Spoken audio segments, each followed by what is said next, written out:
So today I'm going to go through all of the books that I read in March, which were not a lot. I had a very bad reading month once again.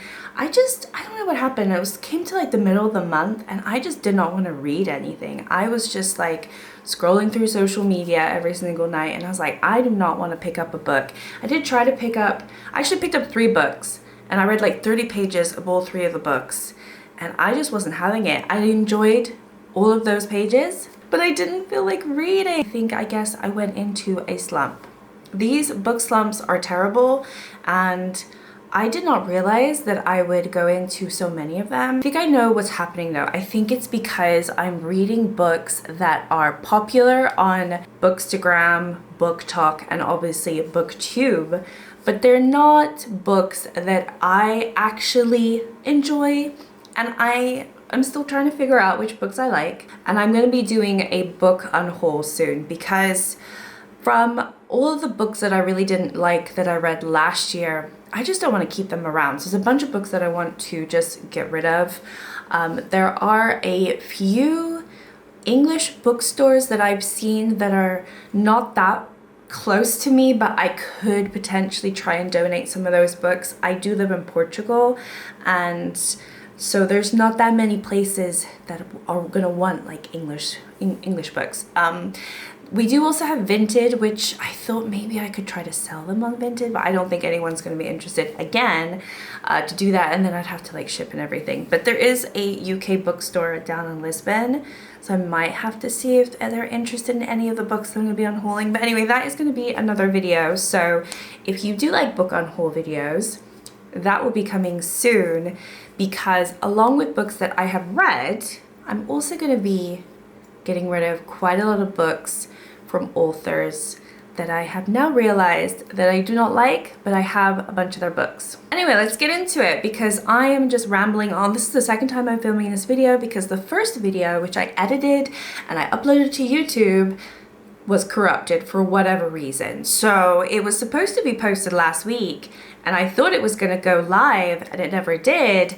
And then I saw that there was an error, whatever. Anyway, it doesn't matter.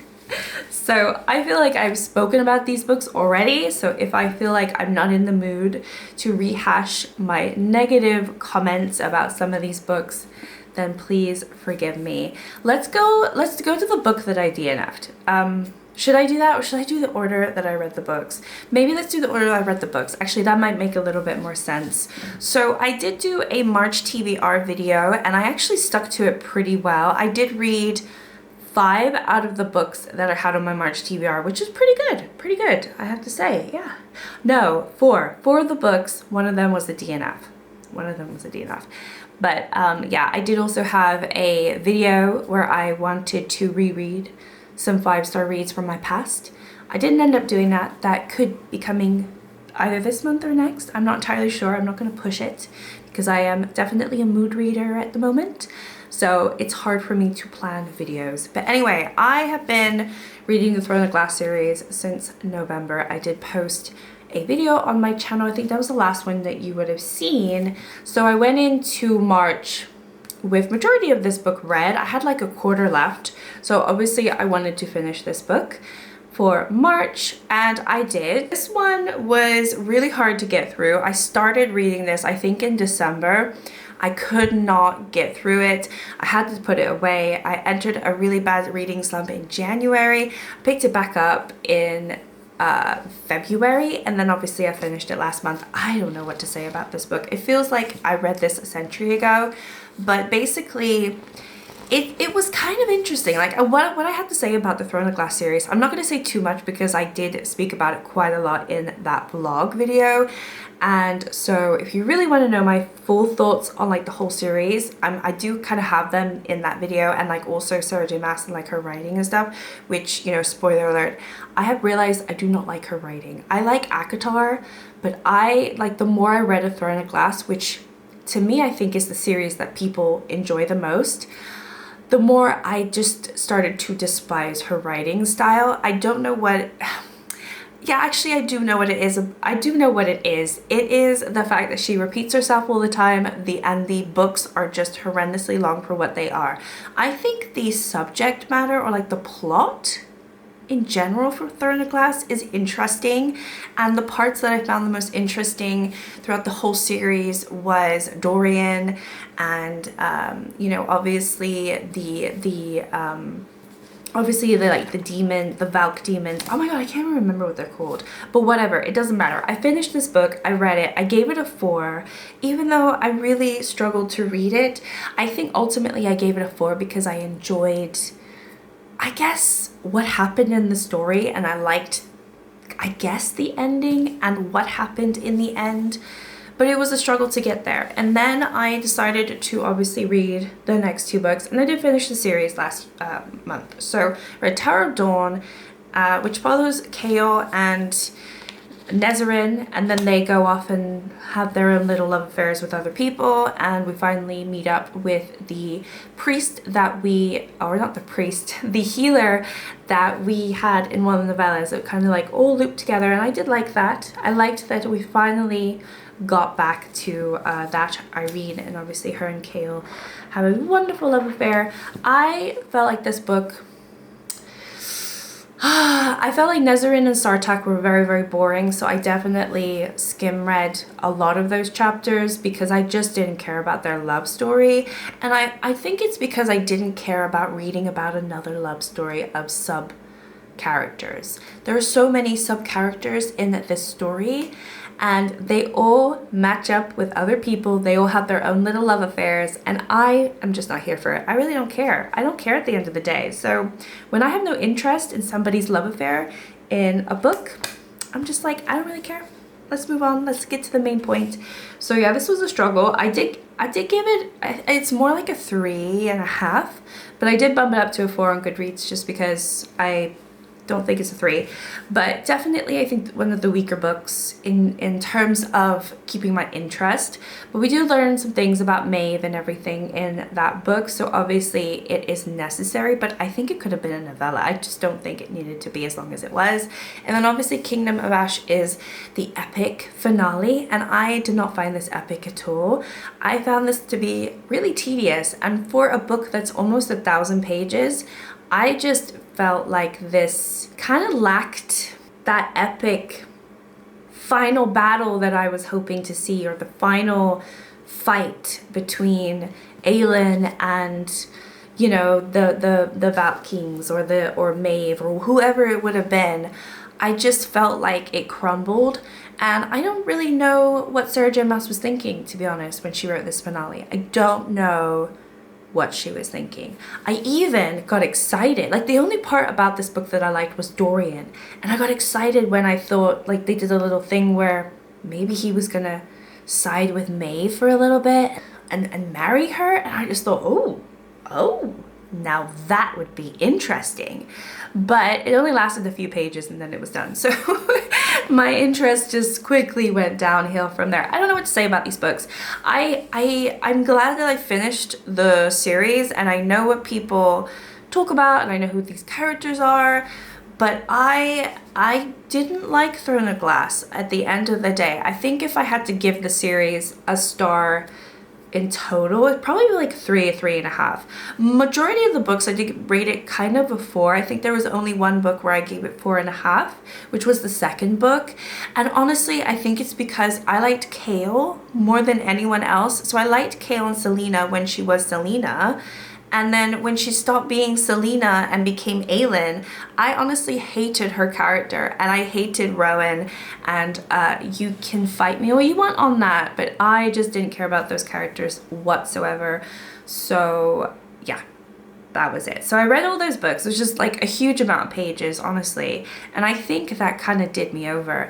It was like the second week of, what was it, March. And so I was like, oh my god, I finally did it. I posted my video and I was like, shit, what am I going to read now? I don't really feel like reading anything. Like, that's ultimately like how I felt. And I don't want to feel that way. I want to be reading books that I'm enjoying and books that I'm excited to read. I don't want to finish a series and then suddenly be like, I don't want to read anything. I'm like done with this. So that really put me like in a reading slump, but in like a really negative way, because it's not like that was an epic great series that I absolutely loved and treasured. But once I was done with it, I had to like I had to look at something else. So I did go to the 2 books that I pulled for my March TBR. They were pulled randomly from my TBR jar, which is like over here somewhere where the candle is. And it was, I'll show you both of them. So we have His and Hers by Alice Feeney, and also Assistant to the Villain by Hannah Mayer. Now, one of these I gave a 5-star, and one of them I DNF'd. Okay, so I decided to read His and Hers by Alice Feeney right after I finished Throne of Glass, like a few days after, like when I was ready to start reading again. I was like, okay, let's see what I kind of want to read. And I'm so glad that I did read this as the first book that I read, because it was just obviously very different. It is a thriller, sort of mystery, you know, unreliable narrator. Actually, there's 2 narrators and like 3 POVs, and obviously murders involved and things. And this is the second book that I've read from Alice Feeney. I gave Daisy Darker 4 stars last year. I thought it was fine and fun, and I didn't take it too seriously, so I did end up enjoying it, and I really liked her writing, and I really liked the writing in His and Hers. So I am going to start looking at her backlist and like a lot of her other books. This is a book that I just picked up in January in the charity store when I went to England, and I tabbed it like nobody's business. And I don't think I've ever tabbed a thriller or ever thought that I needed to, but honestly, like I think from page 1 I was tabbing this because I was like, oh, I like this, oh, this is, oh, you know, I don't know. And maybe it was because I read it right after Throne of Glass that I just enjoyed it so much, because I did give it a 5-star. It's not an original story whatsoever, but I honestly didn't care. I found it fun. I liked not knowing who was it, you know. It kept me thinking, ooh, it could be this one. Oh no, it could be him. Oh, it could be her. And I was going back and forth, and I actually liked that. I enjoyed it. Definitely, yeah, not original. And if you read a lot of thriller and mystery books, you probably see it coming from a mile away. I haven't read that many, so I was, you know, kind of enjoying the ride, and I was enjoying that it was just a different type of book. So yeah, I gave it a 5-star. I really enjoyed it. We'll go into the plot too much if you haven't read it, but it's a fun book, and yeah, I definitely want to read more from Alice Feeney, so I've been looking into that. Then we go to my DNF, which is this one, of course. I saw Books with Lala, or Lala Books, or whatever her name is. That's not even her name. Her name is Kayla, but her channel name. And I watch her videos all the time because I just find it fascinating, like how she can read so much and the different types of books that she reads. I really do. I don't know how she does it, but obviously it's her job, right? So that is literally her job. She said that she gave this a 1-star, and she did read it all because obviously she was doing it for a vlog challenge. I could not finish this book. It was so tedious. I got to page 120, I think. First of all, I love that it's like a big floppy book. I love that. I got this at a charity store as well when I was in January when I was in England. I got it for £1. So I'm so happy that I didn't pay full price for this, because obviously I think it just came out last year. And oh my goodness, I'm so happy that it only robbed me £1, because this was so bad. It says Assistant to the Villain is a laugh-out-loud fantasy romance with severed heads hanging from the office ceilings and employees betting on which interns will be fed to the dragon. Now, I feel like with a few tweaks, this should have been YA, and like really young YA, and like 12-year-olds, 13-year-olds, like maybe maybe that's middle grade. I don't really know, but I think with a few tweaks, this should have been a book for that age range. That's just my personal feeling. It just is too boring. There are some characters in the story where they're supposed to be quirky and interesting, but they are not. And honestly, the love interest is not interesting whatsoever. He is the villain, but there's nothing dark and sinister about him. I know what this is trying to do. It's trying to be a cozy romanticy book, right? It's supposed to be cozy, like it's give you that warm, cozy feelings, and be funny at the same time. Wasn't funny at all. And I think ultimately the biggest thing that let it down, and the reason why I couldn't finish reading it, is because the writing was so bad. Like I just could not, like it just didn't flow. It's not even difficult to read. It was just chunky and just clunky. I can't think of other words to describe it. It's just, you either are a writer or you're not. And I'm sorry, I'm a reader, I'm not a writer, right? So yeah, it can be hard sometimes, but boy, do I wish this was edited differently or written differently, spaced out differently. It was so boring. And I kept reading. I got to, like I said, like a page 120 or 130 or whatever it was. And I didn't even get to like any part of the actual romance.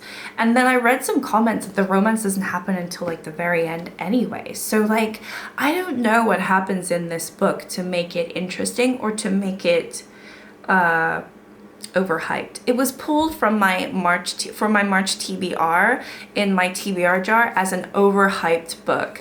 And it definitely is. It's one of these TikTok books, I think. I believe it got famous on Book Talk, right? I think that's how I saw it. I'm not really on Book Talk, but I see people on BookTube talk about Book Talk, and it was all over the place. But anyway, whatever.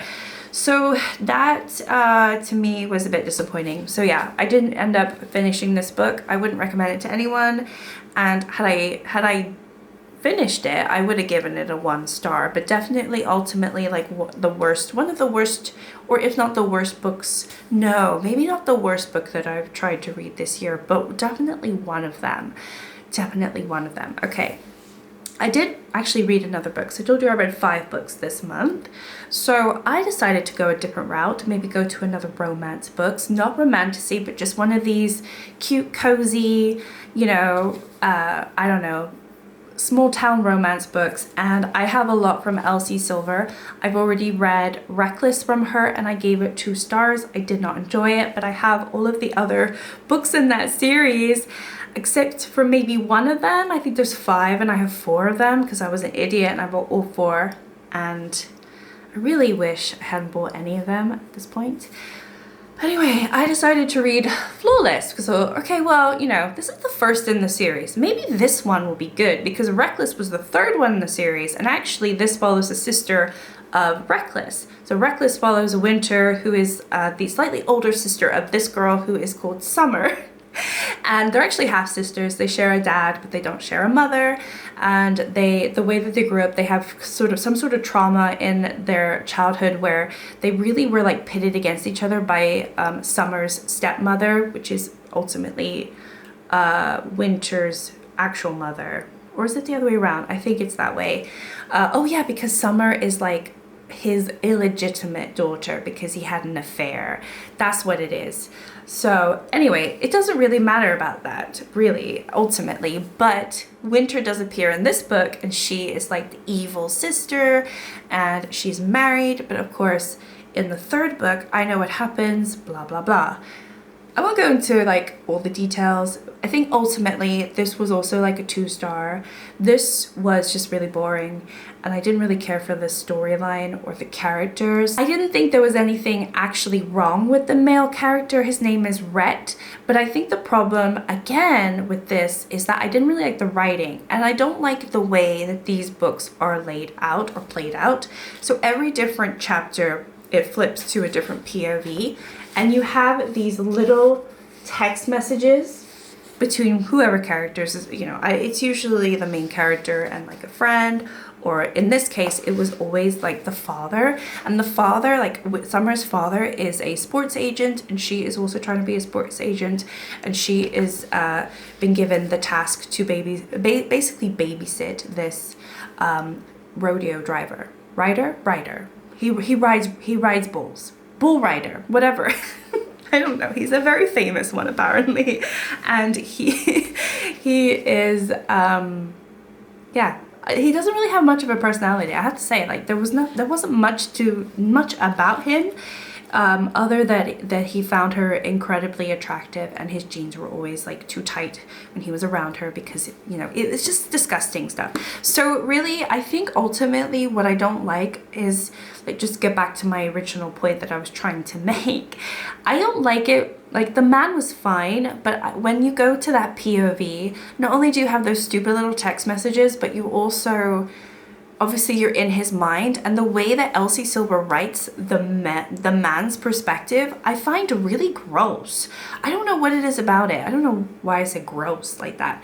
I don't know how I'm speaking right now. I don't know what my accent is. Anyway, so I found him really icky, and I got the ick. I got the ick, and I'm sorry, like, I think it's like when you get the ick in real life with somebody. If I get the ick with a guy in a book, it's really hard for me to get out of that ick. So I got a massive ick with this one, and I also just found it boring, and I just don't think it's for me. I think it's too young, and I think her other 2 books in their series are also going to be the same, because I've read 2 now out of the series, and they've just been the same. They've been the same, and I can't bring myself to read them, so those might appear in my unhaul video, unfortunately. But I did actually finish it. I didn't DNF it. I just was like, I gotta read another book. So yeah, in between all of that, I did try to read some other books. Well, I tried to read one other book, but it was just so bad. Oh my goodness. Now, I think I realized I'm not a dark fantasy person. Maybe I'm just not even a romance person. I don't really know. Or if when it comes to romance, it has to like, make sure you don't give me the ick. If you give me the ick, game over. But if you don't, it's fine. But yeah, I have 2 books from the Plated Prisoner series, and I picked these up because I don't remember her name, but I watch a lot of her videos. So if I remember to put it, I'll put up here. So sorry, I don't remember her name. But she is on, like, or like months ago, she was reading like book 5 or 6. I think there's like six books or 7 books of this series. I stupidly, oh no, maybe there's only 4 books. So I have Glint and Gild. This one is the first one. And I didn't know what I was getting myself into when I bought these books. I just thought they were just gonna be romance books, like a series, and I thought, yeah, I think I thought that they were gonna be dark romance, but I honestly didn't think that they were gonna be so smutty. And maybe, you know, I just don't like smut. So this one I started reading. I read 10 pages of it and I had to DNF it. I just don't like it. You know what happened in this one? It went right into like a sex scene, and it wasn't just like a normal one, it was a group one, and I tell you what, it's just not for me. I don't want to read books like this. It's just not why I decided to start reading, and I need to start looking into like what the actual plots of these books are before I buy them and put them in my basket just because someone else is reading them. Like, honestly, like, I have learned a big lesson recently that I can't trust other people's what I read this month, or like little reviews of these, like, I don't know. I'm not into smut. I'm not into smut. So these 2 probably going to be in that unhaul as well, because if I'm not going to read the first one, I'm not going to read the second one. So glad I didn't buy the whole series. Oh my goodness, learn my lesson. Just buy one book of one series and then see if you like it before you buy anything else. Oh my gosh. All right, really quickly before I go, I do want to talk about the books that I am reading right now for the month of April. I'm not going to do an April TBR because I just think it will be pointless, because I don't think I'll stick to it. But I told you I did start reading 3 books, but I didn't really go back to them. I have gone back to one of them, actually a little bit more than the other 2. But all 3 of these books I started reading at the same time. I like grabbed all 3 of them from my shelves and then read like 30 pages of each of them in one night. This is The Prophet and the Idiot by Jonas Jonasson. I have 2 books from him. I actually just realized the other book that I have from him is a second book of a series, not even the first book of a series, which is really annoying. But I got it in the charity store, so I didn't realize that. And I knew I already had this book And I was like, okay, fine, I'll pick another one from him. And yeah, I'm not good at my book buying at the moment, but this one I've been enjoying, so hopefully I will enjoy that other one, but I don't feel like I can read it until I read the first one, and I don't have the first one.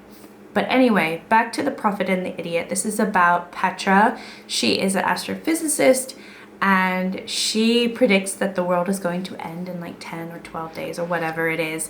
And they meet each other on a random day when she's really in a dark place, and he is just he's oblivious to really like anything. He's oblivious to life. He is very naive, and I really like that about him. I think he's a really sweet character, but he's also, I think there's probably clearly, something going on in terms of like he's most likely neurodivergent or something like that.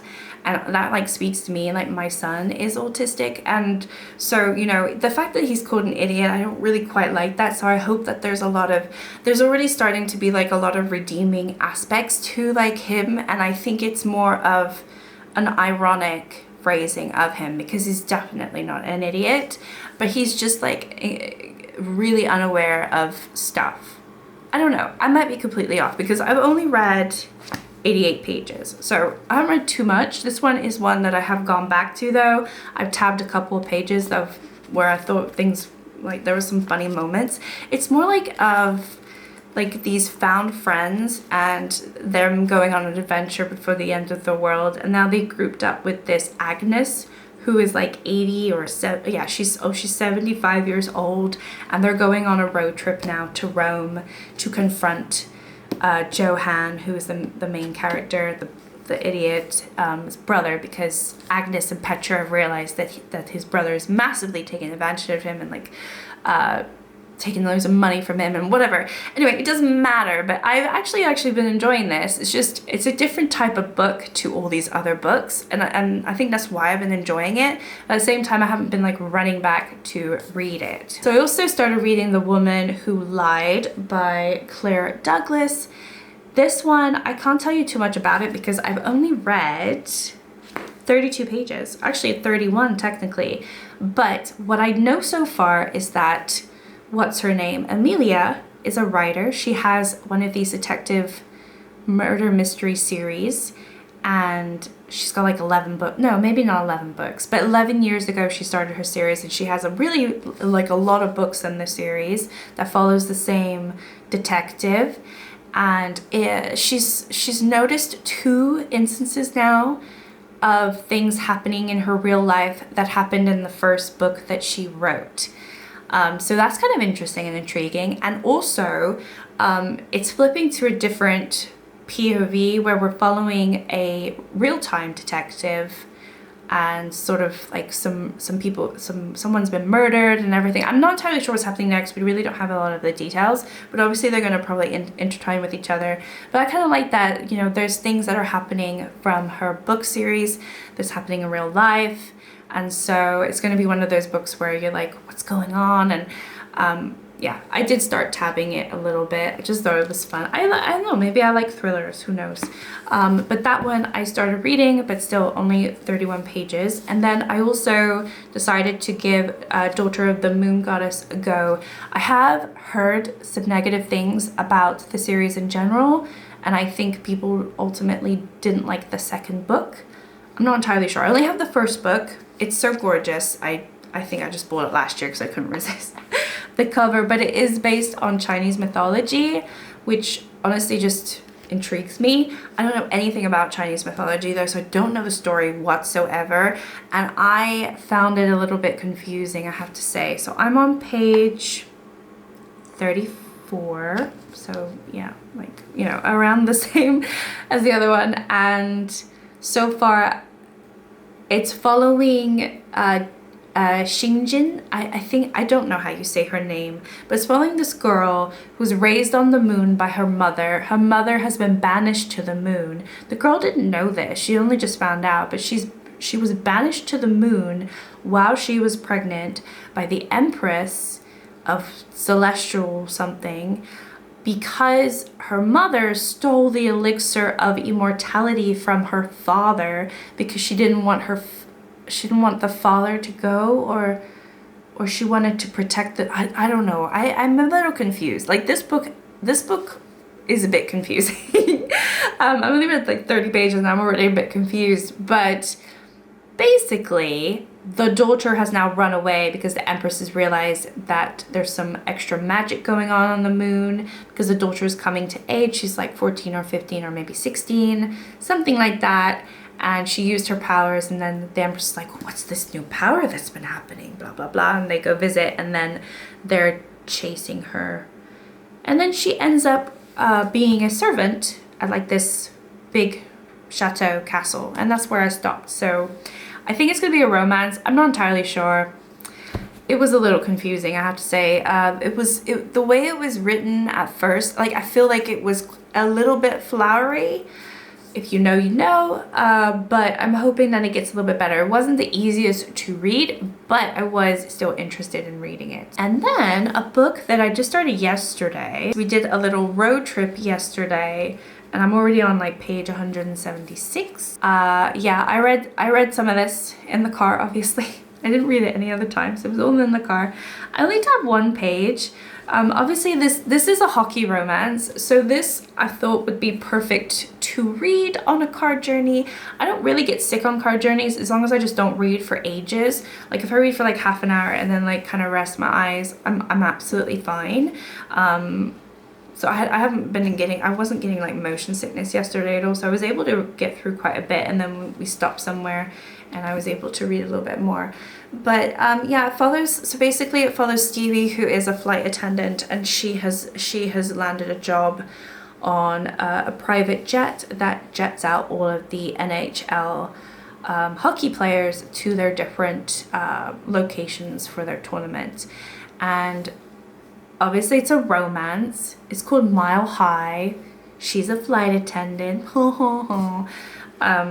But yeah, it's like, it's not, I guess enemies to lovers, but it's more like, I don't know.